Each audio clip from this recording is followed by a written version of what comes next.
Using your computer featuring the Windows 10 operating system, sometimes we may need to work and be productive, and sometimes we may just want to have fun. There are a variety of apps that we can use depending on what we need to do. Some apps come pre-installed on your computer, like Calculator or Notepad. But you can also install new apps on your computer.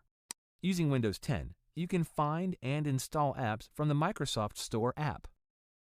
Let's open the Microsoft Store app. We can find it in your Start menu. If it isn't there, just type it in the search box. Apps can be found here in the Apps section of the store.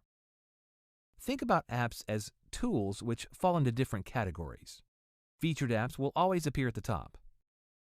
There are best-selling apps, top free and paid apps, seasonal apps, etc.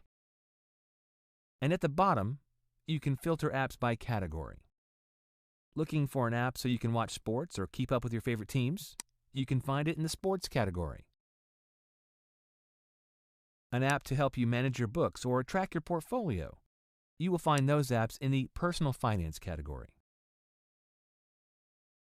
For instance, Microsoft Whiteboard is an app I need on my computer for work.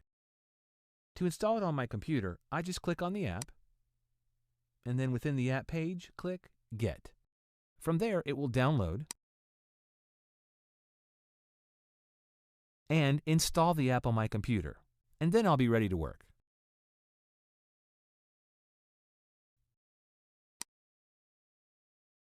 Certain types of files require a certain type of application to open it.